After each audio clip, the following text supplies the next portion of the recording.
Bapak Ibu siap mendengarkan firman Tuhan?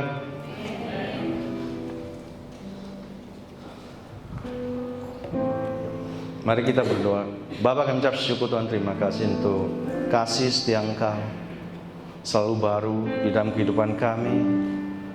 Terima kasih untuk kekuatan yang baru yang Kau berikan kepada kami. Bapa, kami ucap syukur Tuhan untuk pagi hari ini Tuhan, kami boleh Tuhan bersama-sama mendengarkan firman-Mu. Biar firman-Mu Tuhan berbicara kepada kami Tuhan. Urapi hamba-Mu, urapi firman-Mu. Biar setiap firman yang disampaikan itu menjadi firman yang hidup di dalam kehidupan kami. Di dalam nama Yesus kami berdoa. Amin. Saya akan mulai dengan sedikit kesaksian. Kira-kira 1,5 tahun yang lalu, saya itu mengalami sakit. Kalau leher saya ke tangan itu kayak nyetrum. Salah posisi sedikit aja bisa setrum. Dan di tangan saya ini itu senut-senut. Pernah ngalamin yang senut-senut. Bayangin itu susah buat tidur. Kalau dibawa kerja gak kerasa, tapi kalau ketika sudah istirahat itu kerasa banget. Ada yang pernah mengalami itu? Puji Tuhan gak ada. Dan saya sudah coba ke tukang urut, sudah. Lebih tinggi lagi tukang urut yang spesial, sudah. Sampai betem. Wah, katanya ini angin katanya. Anginnya sampai di dalam-dalam. Terakhir saya sampai di bekem. Saudara tahu bekem? Yang ditusuk. Sebenarnya saya nggak berani. Tapi karena terpaksa, ya mau nggak mau saya coba. Itu pun tidak membawa hasil yang maksimal. Ada sedikit perubahan. Nah, terus bagaimana? Kembali kepada iman kita.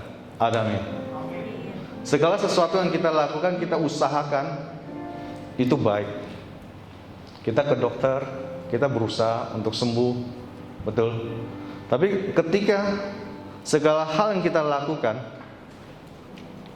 sudah kurang mempan, akhirnya kita kembali harus kepada iman kita kepada Yesus. Dan itu saya lakukan itu lama sekali. Lama sekali sembuhnya. Itu berbulan-bulan. Ya, berbulan-bulan. Dan sampai kapan sembuhnya pun saya nggak tahu. Kapan sembuhnya saya sendiri pun nggak tahu, nggak sadar itu udah sembuh. Jadi setiap hari saya mengucap syukur. Ya, saya mulai merubah doa saya mengucap syukur. Di Ibrani, bisa buka Ibrani 11 yang tentang iman. Ibrani 11 ayat 1 sampai 3.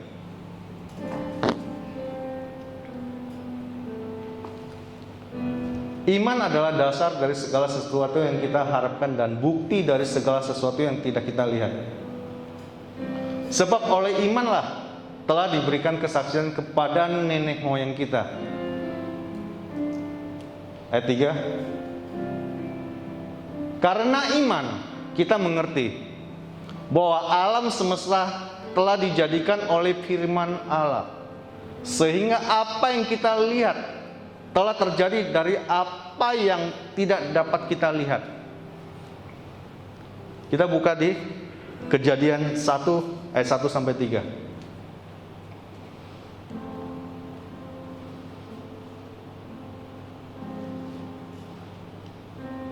Pada mulanya Allah menciptakan langit dan bumi.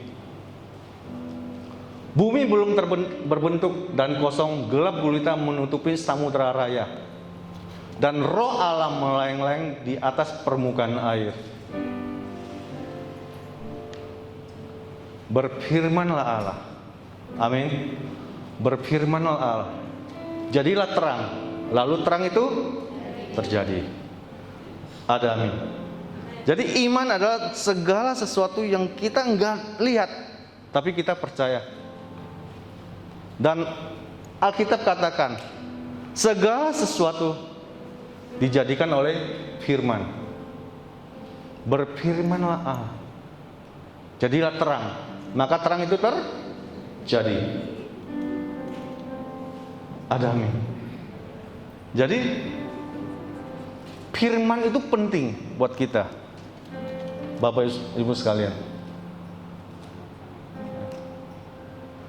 Jadi itu sebabnya kenapa kita perlu baca firman. Halo. Kita atur 1 tahun 1 Alkitab itu selesai. Ngerti nggak ngerti nggak apa-apa. Belum mengerti, tidak ngerti nggak apa-apa. Yang penting kita setia baca dulu. Dan banyak yang kita tidak ngerti. Betul. Tapi kita perlu baca. Iman itu bekerja, yang pertama, iman itu timbul dari apa? Pendengaran, Alkitab katakan. Di Roma 10 ayat 17, poin yang pertama, iman bekerja melalui apa? Baca firman. Iman timbul dari pendengaran. Dan pendengaran oleh firman Kristus. Jadi iman itu bekerja ketika kita mulai baca firman. Kita mulai percaya firman. Ketika kita mulai memperkatakan firman. Ada amin. Firman ini bisa bekerja ketika kita mulai di alam bawah sadar kita. Kita mulai percaya apa yang telah Allah sediakan bagi kita. Saya ulang bahasanya yang tidak di Alkitab adalah iman adalah saya percaya kebaikan Tuhan. Saya percaya Allah yang menyediakan. Yaitu apa? Segala hal telah Tuhan sediakan bagi kita. Hanya bagian kita percaya nggak, kita berani mengambil apa enggak?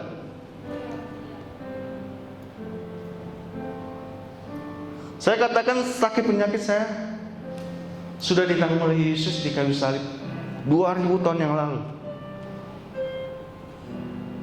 Dan sakit penyakit tidak berkuasa atas tubuh saya, atas hidup saya. Dan faktanya tidak langsung pergi. Halo. Faktanya tidak langsung pergi sakit penyakit itu.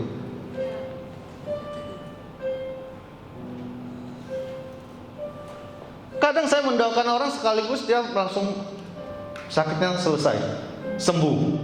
Saya sendiri doakan sendiri nggak sembuh-sembuh. Piye toh?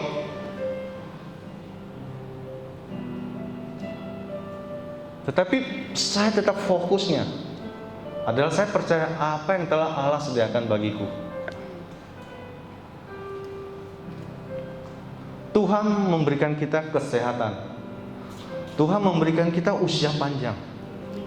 Tuhan memberkati kita berlimpah-limpah. Bagian kita percaya dengan cara merubah cara berpikir kita. Dan saya katakan terus terima kasih Tuhan saya telah sembuh.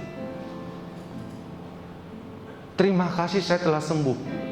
Faktanya masih sakit, masih senut-senutan. Iman adalah kita nggak percaya apa yang kita rasakan. Halo, jangan percaya apa yang kita rasakan. Kita harus percaya apa yang telah Allah lakukan bagi kita, apa yang telah Yesus lakukan bagi kita. Itulah iman yang sejati. Tanpa melihat fakta yang sebenarnya yang terjadi. Kalau kita melihat fakta kita akan jadi down. Kok didoain nggak sembuh-sembuh ya? Didoain kok tambah parah ya. Saya nggak mau berkata yang sebenarnya yang terjadi di dalam tubuh saya. Saya hanya berkata Tuhan terima kasih saya sudah sembuh. Walaupun faktanya tidak sembuh, belum sembuh. Jadi saya mau bagikan ketika kita mulai percaya, kita harus bergantung sepenuhnya. Tidak melihat keadaan kita. Tidak melihat keadaan kita. Saya nggak mau dan saya tidak terima sakit penyakit ada di dalam tubuhku. Dan saya tetap confess, saya katakan, saya mengucap syukur terima kasih Tuhan saya telah sembuh. Setiap bangun pagi masih sakit, Tuhan terima kasih saya sudah sembuh. Mau tidur sakit, Tuhan terima kasih saya sudah sembuh. Sampai di alam bawah sadar, itu kadang-kadang kita bisa ngomong sendiri lagi tidur. Dan bangun tidur, Tuhan terima kasih. Itu udah menjadi habit kita. Setiap bangun, Tuhan terima kasih saya sudah sembuh. Itu kalau lagi sikat gigi, sedikit ngangkat mau kumur kan gini. Itu ampun, ketarik. Sekarang mau diapain pun udah sembuh. Ada amin. Itulah iman. Saya nggak mau berdebat. Gimana sih Tuhan? Kok saya doain orang sembuh, saya doakan sendiri nggak sembuh-sembuh. Kenneth Hagin, dia dilahirkan dengan cacat jantung. Usia kira-kira 16 atau 17 tahun. Itu tambah parah. Dan dia tergeletak di ranjang. Dan Alkitab yang dia baca, jika kamu berkata kepada gunung ini, buka firman-Nya, itu di Markus kalau nggak salah, Markus 11 ayat 23.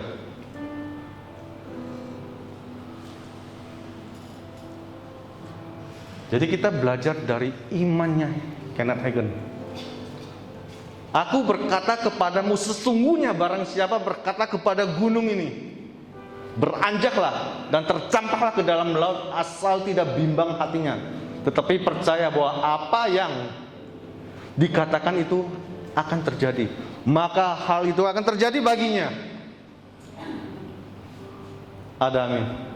Kenneth Hagin lumpuh, gak bisa jalan. Dia hanya tergeletak. Makanya dia disebut Bapak Iman, karena dia mengalaminya.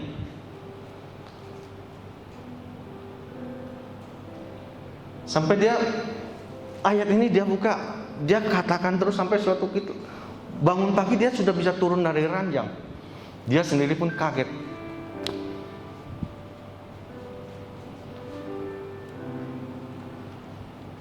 Maka dia kata, apa yang kamu percaya, apa yang kamu katakan, maka itu akan terjadi. Jadi percayanya di sini itu sekali. Apa yang dikatakan itu 3 kali. Jadi lebih banyak kita harus berkata-kata. Ada amin. Halo. Coba buka lagi ayatnya. Aku berkata kepadamu 1 kali. Sesungguhnya barang siapa berkata kepada gunung ini 2 kali. Beranjaklah dan tercampaklah ke dalam laut, asal tidak bimbang hatinya. Bicara hati dan tidak bimbang itu. Tetapi percaya bahwa apa yang dikatakannya 3 kali. Betul? Apa yang dikatakan sekali lagi kan 3 kali. Percayanya berapa kali? 1 kali. Ketika kita percaya bahwa Yesus mati buat kita, Dia bangkit buat kita, kita pegang itu teguh di dalam hatinya, kita percaya, maka kita harus berkata-kata kepada sakit itu. Kita berkata-kata kepada sakit itu, pergi dari hidup kita. Sakit penyakit tidak berkuasa, sakit penyakit tidak berdaulat. Sampai kapan? Sampai sakitnya itu hilang. Ada amin. Jadi kalau didoakan sekali, 2 kali, 10 kali, nggak mempan 100 kali sampai hilang. Ada amin. Kita perlu banyak berkata-kata. Itu sebabnya kenapa kita harus mengucapkan kata-kata yang baik, kata-kata yang sedap didengar. Tuhan terima kasih. Tiap hari mengucap syukur. Terima kasih untuk berkat-Mu hari ini. Terima kasih untuk kekuatan-Mu hari ini. Terima kasih untuk kasih setiamu hari ini. Terima kasih untuk kebaikan-Mu hari ini. Terima kasih untuk segala yang telah Engkau lakukan bagiku. Setiap hari kita mengucap syukur, kita akan memperoleh kekuatan. Ada amin. Jadi kata-kata kita lah yang akan membuat perubahan. Walaupun kelihatannya belum datang, tapi pasti dia akan datang. Aku percaya, maka aku berkata-kata. Ada amin. Aku percaya, maka aku berkata-kata. Aku percaya aku telah sembuh. Tuhan, terima kasih aku telah sembuh. Aku katakan aku telah sembuh. Ya, itulah iman. Ada amin. Yang kedua, iman memimpin kita kepada keselamatan.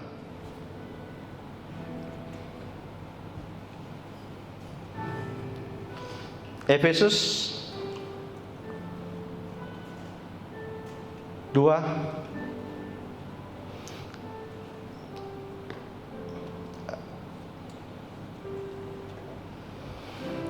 ayat 8 dan 9. Sebab karena kasih karunia kamu diselamatkan oleh iman. Itu bukan hasil usahamu, tapi pemberian Allah. Itu bukan hasil pekerjaanmu. Jangan ada orang yang memenggangkan diri. Karena kasih karunia kita diselamatkan karena iman. Jadi keselamatan itu adalah kasih karunia. Iman kita adalah iman percaya apa yang telah Yesus lakukan. Kita diselamatkan oleh iman, bukan oleh usaha kita. Bukan karena kita sering datang ke gereja, karena kita percaya apa yang Yesus lakukan bagi kita. Dia mati bagi kita dan dia bangkit bagi kita. Dengan hati kita percaya dan dengan mulut kita mengaku bahwa Yesus Kristus adalah Tuhan. Itulah keselamatan. Dan di Kisah Para Rasul 4 ayat 12,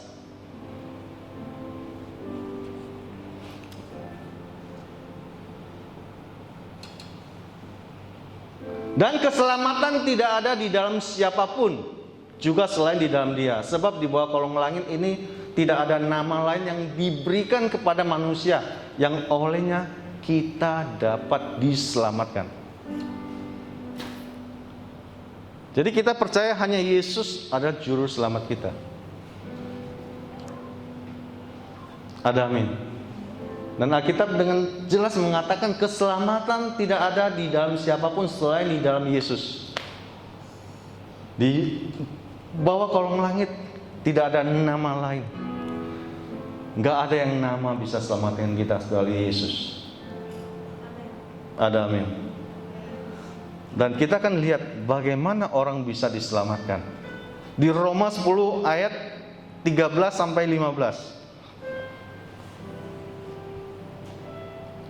Sebab barang siapa yang berseru kepada nama Tuhan akan diselamatkan.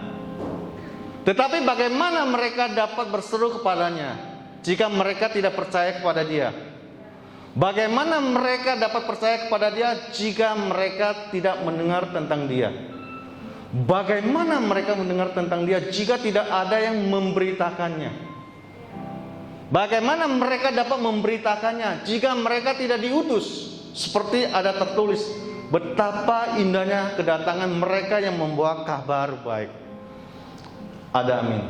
Injil adalah kabar baik keselamatan bagi kita. Keselamatan yang kita peroleh adalah cuma-cuma. Tetapi Tuhan tidak mati cuma-cuma. Yesus mati berdarah-darah di kayu salib. Itu sebabnya kenapa kita perlu memberitakan kabar baik. Yaitu kita harus pergi bersaksi. Ada amin. Tidak mungkin orang bisa datang sendiri kepada Tuhan. Kalau orang bisa datang kembali kepada Tuhan, tidak ada penginjilan. Ada amin. Saya percaya setiap kita datang kepada Tuhan pasti ada yang mengajak, ada yang membawa, ada yang membimbing sampai hari ini. Kalau enggak, kita nggak bisa diselamatkan. Saya waktu pertama kali aja saya mengalami masalah, saya datang kepada Tuhan, dan itu pun saya di bawah Tuhan, ngalami Tuhan, berjumpa dengan Tuhan dahsyat. Itu juga tidak membuat saya bisa berapi-api di dalam Tuhan.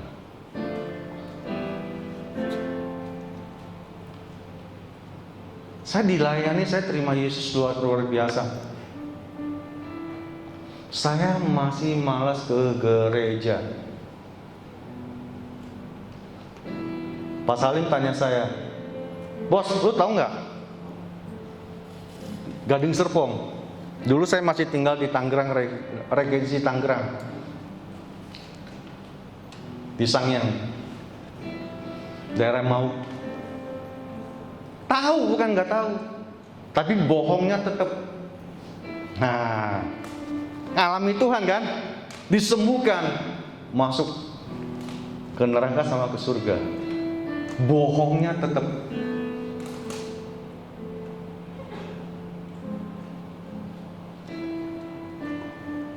Apa hubungan keselamatan sama bohong? Bohong itu kebiasaan kita. Betul? Kebiasaan jelek kita. Memang dulu tukang bohong. Saya berharap semua ini lebih baik dari saya. Gak ada yang seperti saya, ada amin. Saya tukang bohong. Dan ketika saya berjumpa dengan Tuhan, bohong saya masih tetap. Bos, tahu nggak ke gereja? Nggak tahu, bos. Coba hari itu, kalau Pak Salim nggak malam minggu ke rumah saya dan nginep di rumah saya, dan besok pagi ngantar saya ke gereja, kira-kira saya ke gereja nggak? Kan sudah ngalami Tuhan, sudah disembuhkan, nggak ada urusannya. Betul nggak? Nggak ada urusannya. Malas tetap malas, bohong tetap bohong. Itu daging kita, itu bukan roh kita. Yang kita selamatkan roh kita. Daging kita belum. Kedagingan ini masih kuat. Kebiasaan lama masih kuat.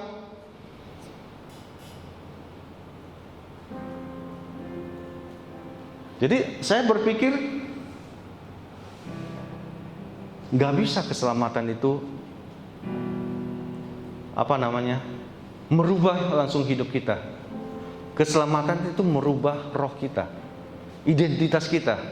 Tapi sehari-harinya daging kita itu perlu pelan-pelan baca firman Tuhan, pelan-pelan berdoa, pelan-pelan Tuhan merubah hidup kita. Jadi kalau hari ini kita hidup belum baik, bersyukur.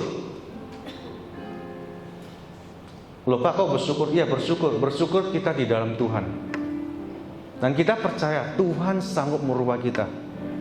Pelan tapi pasti. Haleluya, ada amin. Pelan tapi pasti Tuhan bisa merubah asal kita mau berubah. Kuncinya kita, bukan orang lain, bukan Tuhan.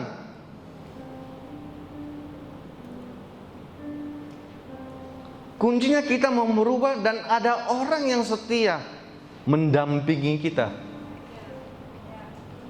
Kalau orang tidak mendampingi kita, kalau Pak Salim tidak setia mendampingi saya, hari ini saya terhilang. Walaupun saya diselamatkan, tapi saya hidup akan seperti orang dunia. Bohong ya tetap, lakukan yang gak benar ya tetap. Tapi saya sudah percaya Yesus, dan saya bisa bersaksi tentang Yesus, tapi hidup saya tetap babak belur, tetap gak benar. Bisa gak kira-kira? Bisa. Bukan gak bisa, bisa. Makanya sangat penting, kita perlu orang yang bisa mendampingi kita di dalam hidup kita. Ada amin. Karena kita lemah, kita masih bayi rohani, kedagingan kita masih kuat. Betul nggak? Roh memang penurut, Paulus bilang, tapi daging kita itu lemah. Nah, bagaimana kita bisa merubah kelemahan kita? Ya kita harus baca firman, berdoa, dan berkata-kata. Tuhan, terima kasih Engkau merubah hidup saya. Engkau merubah hati saya. Engkau merubah kebiasaan saya yang jelek. Saya percaya Engkau Tuhan yang baik. Berpikir yang baik. Kita perlu berkata-kata yang baik loh. Halo. Supaya semuanya jadi baik.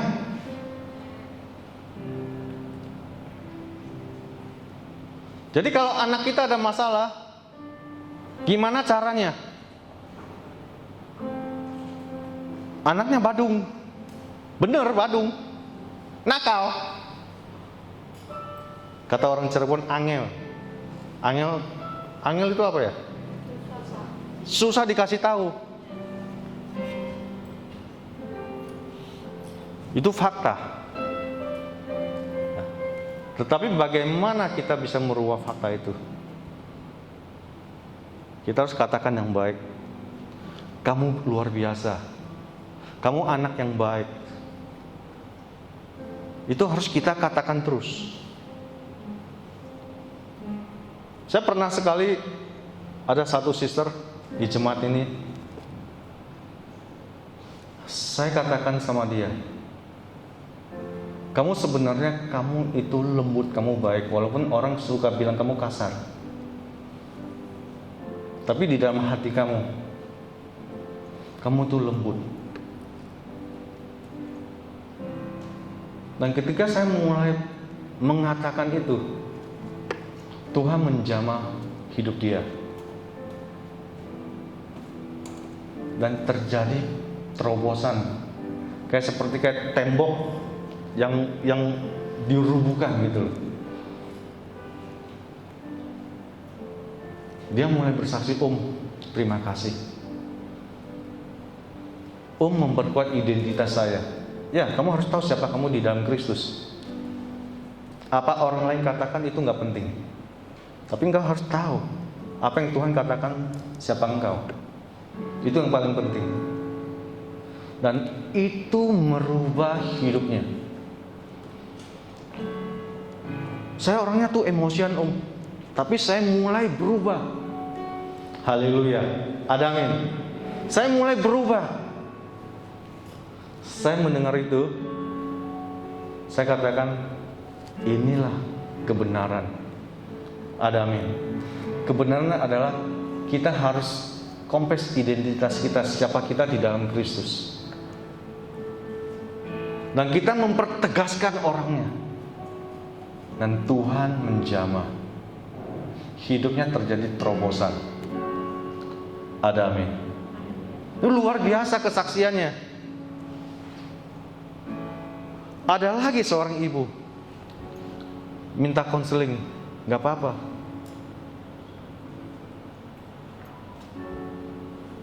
Jadi kita harus bisa membedakan antara ini roh jahat atau emosi. Roh jahat atau emosi.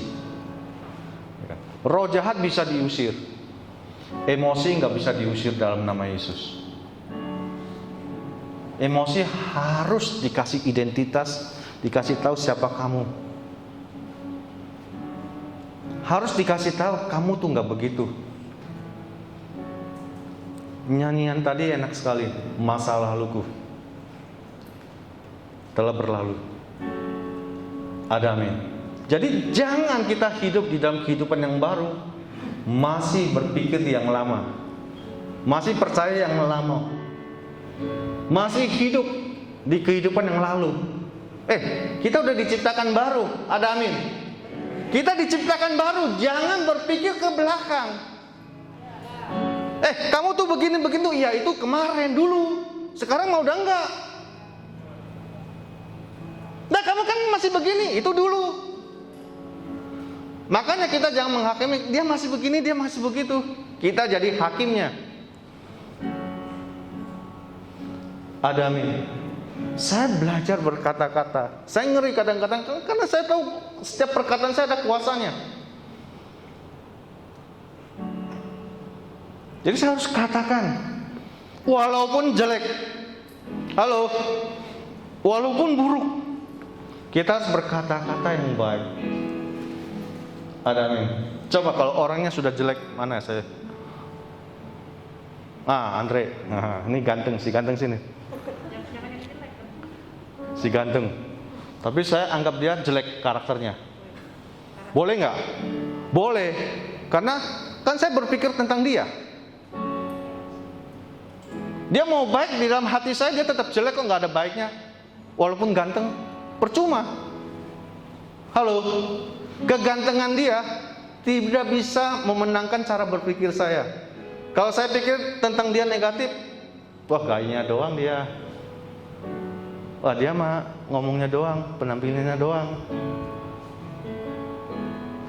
Kalau saya berkata-kata tentang dia begitu, saya memberkati dia apa saya mengutukin dia? Saya mengutuk dia loh secara nggak sadar. Karena ingat, setiap perkataan kita ada kuasanya. Tetapi walaupun dia jelek,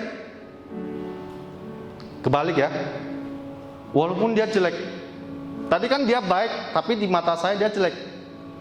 Oke, sekarang dia baik, dia jelek, sorry. Dia jelek, tapi cara berpikir saya, dia ini baik. Ganteng, baik sekali. Bro, kapan makan yuk? Makan apa Pak? Kue tiaw, yuk traktir. Baik dia memang. Wah dia orangnya nggak pelit. Dia orangnya setia. Saya mulai merubah identitas dia, siapa dia di dalam Kristus. Halo, betul? Walaupun dia jelek loh, itu. Tapi saya mulai berubah. Kira-kira dia semakin diberkati apa semakin down? Pasti semakin diberkati. Ada amin. Kita melepaskan berkat. Mulai melepaskan berkat. Thank you, Andre.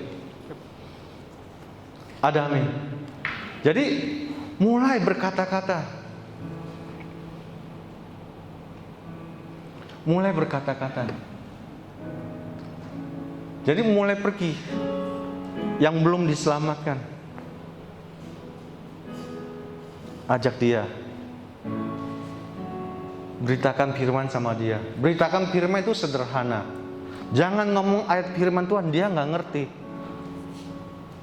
Kalau dulu saya belum bertobat, saudara ngomong sama saya buka Alkitab, saya lempar Alkitabnya itu. Karena apa? Karena saya tidak suka. Jadi makanya kalau saya sama orang, saya nggak pernah buka Alkitab. Karena saya nggak suka Alkitab dulu. Saya ngerti ini. Jadi saya bilang, gimana bro hidup kamu? Oh kalau kamu mau berubah harus begini nih. Kita mulai pelan-pelan. Mulai pelan-pelan. Mulai pelan-pelan. Bersaksi tentang hidup kita. Loh saya ngalami Tuhan loh. Saya dijamah Tuhan loh. Ya kan? Sekarang saya ikut Tuhan. Saya nggak perlu sembayangan lagi.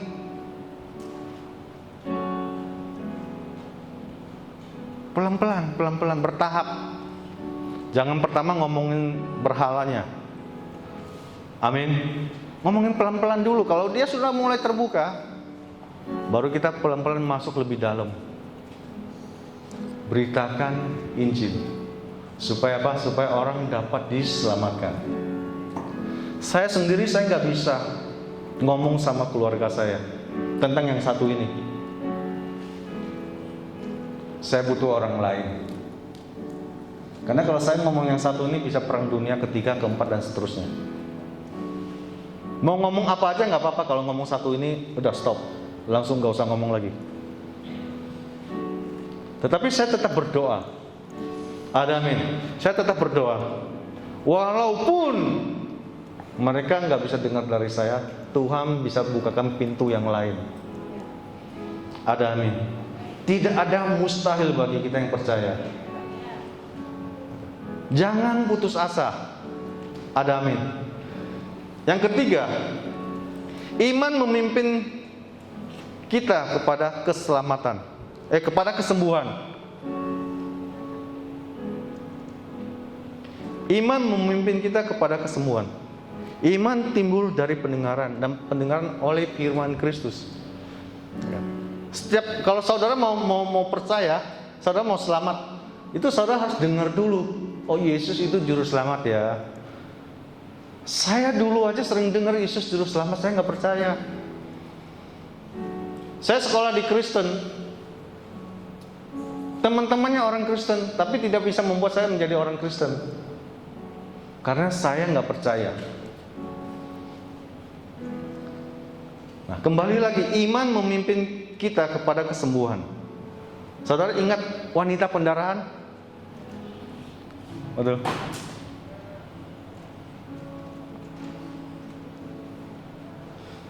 Kita buka di Markus 25 ayat 34. Ini ayat-ayat yang kita sering dengar, betul nggak? Firman Tuhan ayatnya itu-itu aja. Tapi pewahyuan pengertian kita bisa berbeda terus. Ada amin. Markus 5 ayat 25 sampai 34.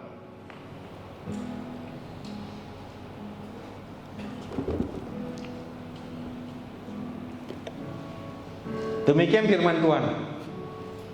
Saudara baca yang ganjil, saya baca yang genap. 1, 2, 3.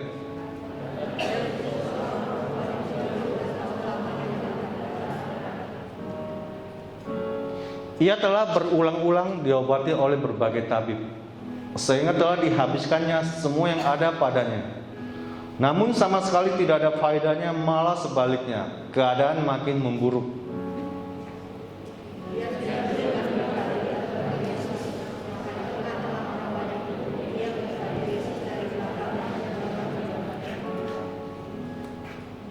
Sebab katanya, asalku jamah saja jubahnya, aku akan sembuh.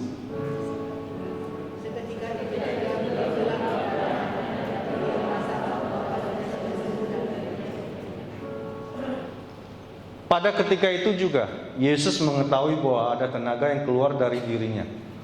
Lalu ia berpaling di tengah orang banyak dan bertanya, siapa yang menjamah jubahku?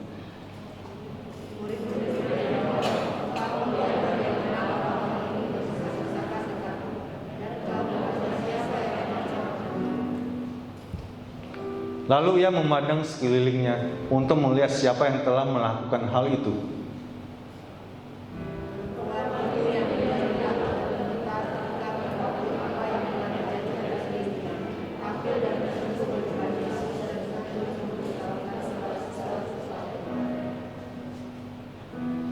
Maka katanya kepada perempuan itu, hai anakku, imanmu telah menyelamatkan engkau.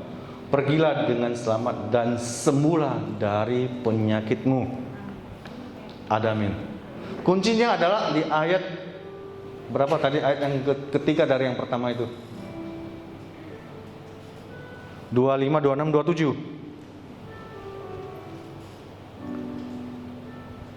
27. Kabar baik adalah dia sudah mendengar berita-berita tentang Yesus. Berarti perempuan ini pernah mendengar berita-berita tentang Yesus. Amin. Dia sudah pernah mendengar bahwa Yesus itu penyembuh. Kalau dia tidak pernah dengar, saya rasa dia nggak akan reaksi. Betul nggak? Seperti sepupu kita. Dia nggak percaya, dia nggak pernah dengar seperti itu, dia nggak mau. Dia nggak akan percaya itu. Jadi kita yang terpenting kabar baik adalah memberitakan berita-berita tentang Yesus. Amin. Jadi ketika kita memberitakan, imannya akan mulai timbul. Dan ada waktunya iman ini bekerja. Wanita ini, saya percaya dia sudah lama pernah dengar ini. Dan dia menghabiskan, Alkitab katakan, seluruh hartanya. 12 tahun. Berarti wanita ini kaya sekali. Dia berulang-ulang diobati oleh berbagai tabib. Dan keadaannya tidak semakin baik. Alkitab katakan semakin memburuk. Tetapi ketika dia mendengar berita-berita tentang Yesus itu, Yesus mau lewat. Itu ada Yesus mau lewat.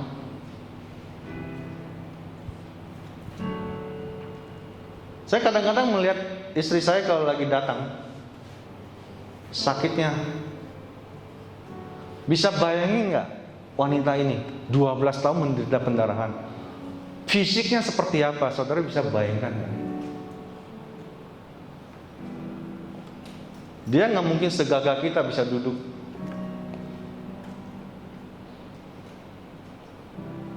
Dia pasti letih lesu. Setuju nggak? Tetapi ketika dia mendengar bahwa itu Yesus mau lewat,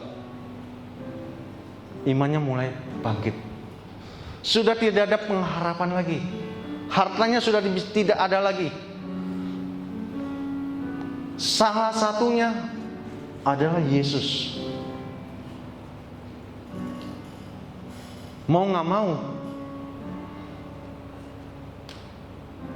ketika dia masih punya duit, dia berusaha cari tabib. Tapi tabib nggak bisa mengobati dia. Uangnya juga udah habis. Nggak ada solusi. Saya dulu seperti ini. Saya hampir mati nggak ada solusi. Yesus nomor sekian. Yesus kan bukan Tuhan. Yesus kan bule. Tapi sudah nggak ada solusi lagi. Mau nggak mau. Ketika kita sudah mulai kepepet,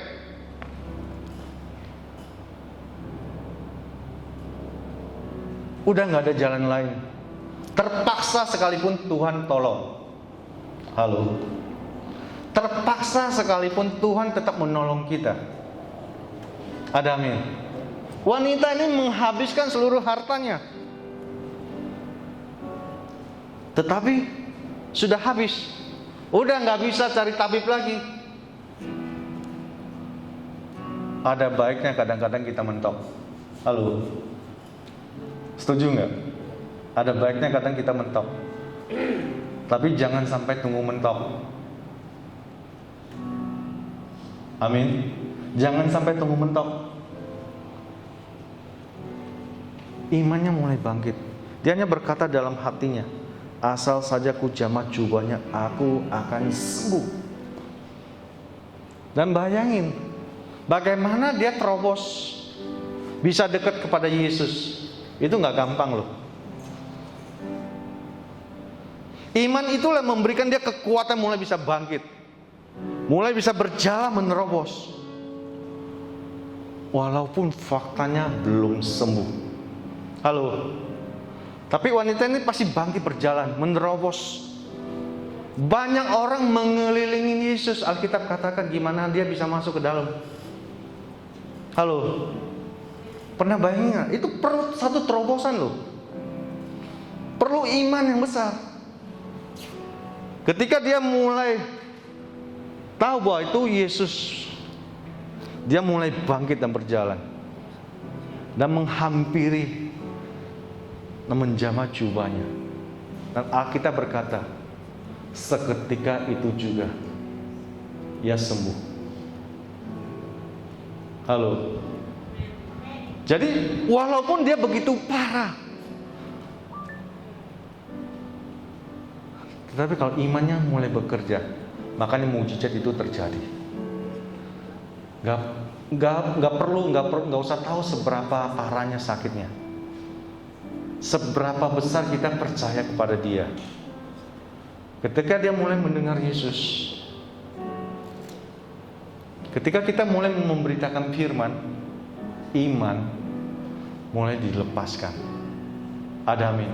Dan kuasa itu pasti bekerja. Kalau kita bisa menangkap iman itu, mujizat itu pasti terjadi. Ada amin. Mujizat pasti terjadi.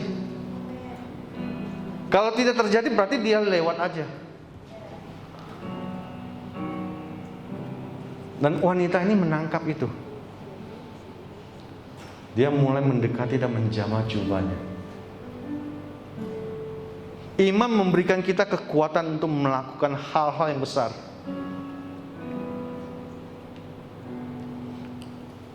Ada amin. Kita sebagai orang percaya, wanita ini belum percaya. Halo. Tapi dia mendengar. Saat itu dia belum percaya, betul nggak?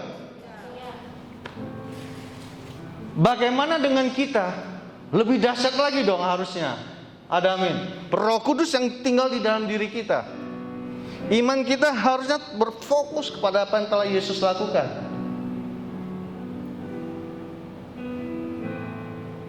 Dan mujizat pasti terjadi. Ada amin. Mujizat pasti terjadi. Mujizat pasti terjadi. Asal kita pegang teguh. Satu lagi, Bartimius yang buta itu. Pernah dengar?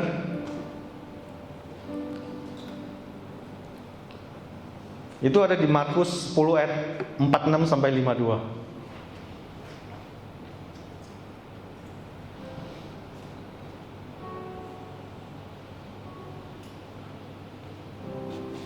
Lalu tibalah Yesus dan murid-muridnya di Yeriko, dan ketika Yesus keluar dari Yeriko bersama-sama dengan murid-muridnya, dan orang banyak berbondong-bondong.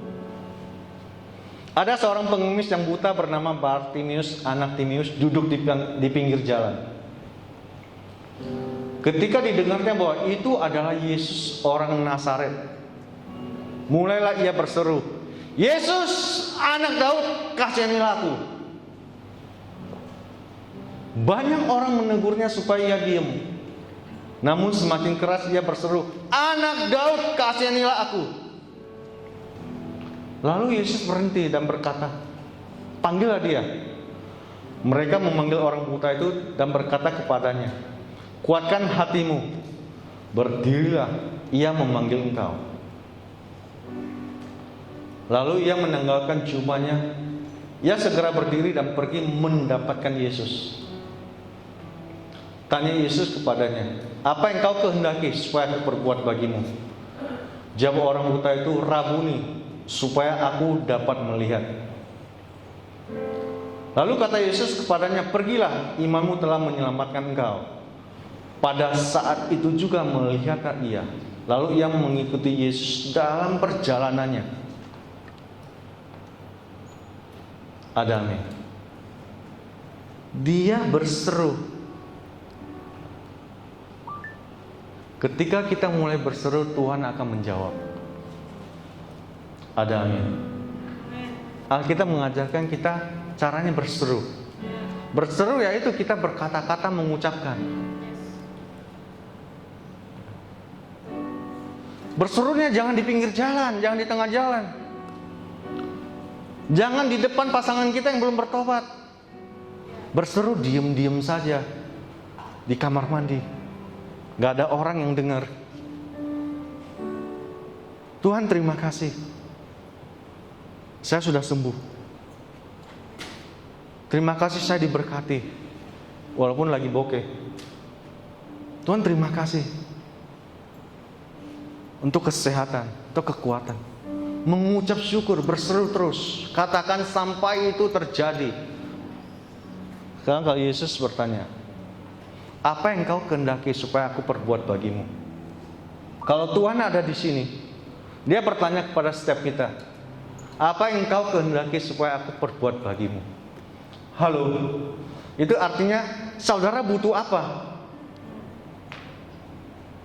Kamu tuh pengennya apa? Ngomong. Betul? Ngomong.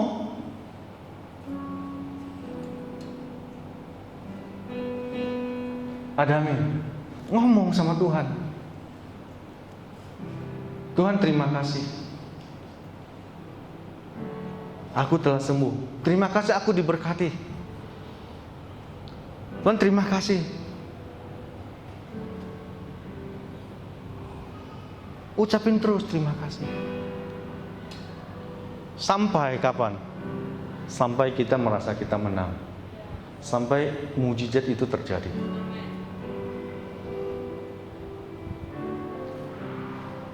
Ini yang saya lakukan terus menerus setiap hari. Ada amin. hanya kita lepaskan kuasa yang kita perkatakan, itu akan merubah di alam roh kita. Itu pelan-pelan akan terjadi. Segala sesuatu itu harus di alam roh dulu, baru terjadi di alam nyata. Apa yang kita ikat di bumi ini akan terikat di surga. Betul nggak?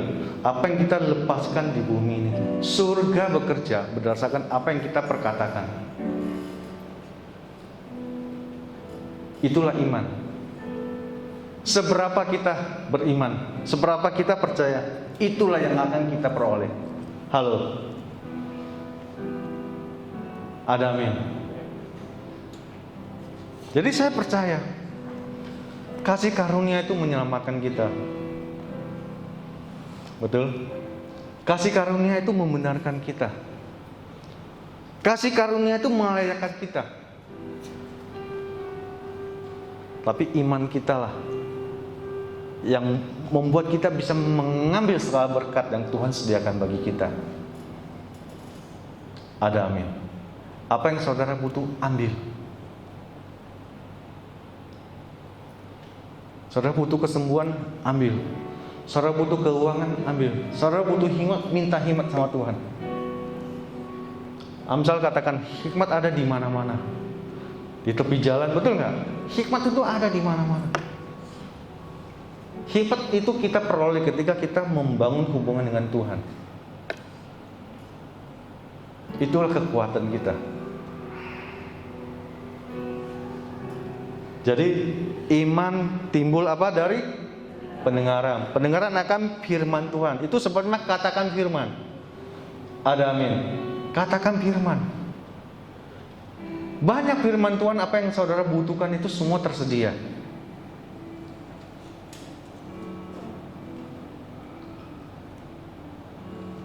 Kami pernah doain di bawah orange sama Pak Juhong. Kenyataan memang ya begitu.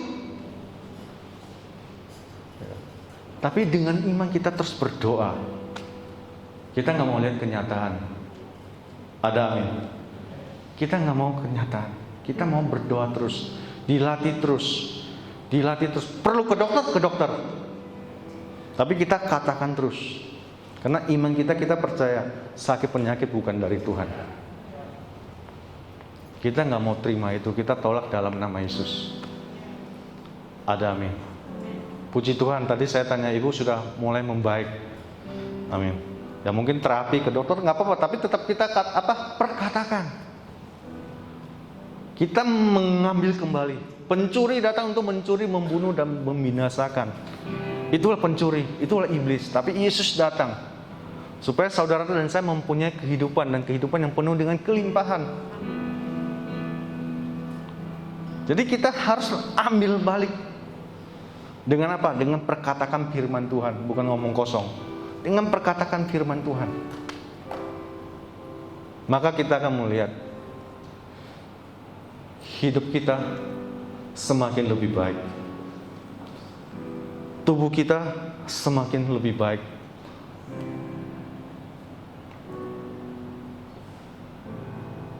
Bisa tampilin gambar nggak? Kemarin ada gambar. Ya. Jadi waktu kami layanin satu ibu,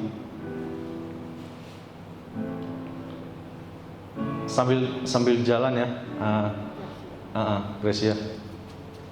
Jadi waktu itu kami datang rame-rame ke Jakarta. Ya. Jadi semakin banyak, saya selalu bilang begini, semakin banyak kita berdoa dan semakin banyak orang mendoakan, itu semakin baik. Percaya nggak itu? Ada amin. Semakin banyak orang mendoakan kita, itu semakin baik. Saya selalu bilang, masa kita keroyok rame-rame itu nggak pergi? Halo, betul nggak? Nah, dan itu yang kita lakukan terus-menerus. Minggu lalu kita mulai coba praktek doakan. Kita keroyok rame-rame, terjadilah kesembuhan. Ada amin. Jadi semua kita itu bisa, tinggal kita perkatakan aja. Iman kita mulai dibangkitkan. Gak perlu iman besar. Kita katakan cukup sebiji sawi saja. Kita sudah bisa memindahkan gunung. Jadi bagaimana caranya? Ya kita perlu saling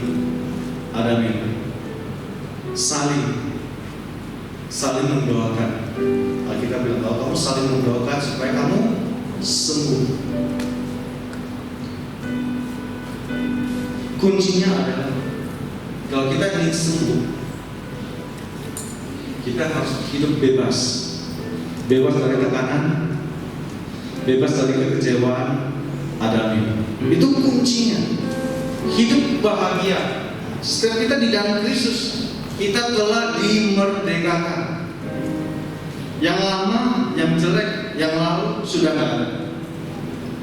Yang baru ada lagi. Yang baru selalu di depan kita. Kita melangkah, kita terus melangkah sebagai jemaat. Kita satu hati, kita terus berdoa, kita saling menguatkan, saling mendoakan. Dan saya percaya tidak ada sakit penyakit di dalam jemaat ini. Bagaimana sakit penyakit bisa berkuasa? Gak mungkin. Ada amin. Dan kita percaya. Saya berdoa semua ini sehat-sehat saja. Dengan usia panjang. Dengan penuh dengan berkat. Setiap kita diberkati dan setiap kita bisa memberkati kemanapun kita pergi. Ada. Itulah yang firman yang saya bagikan hari ini. Bapak Ibu diberkati.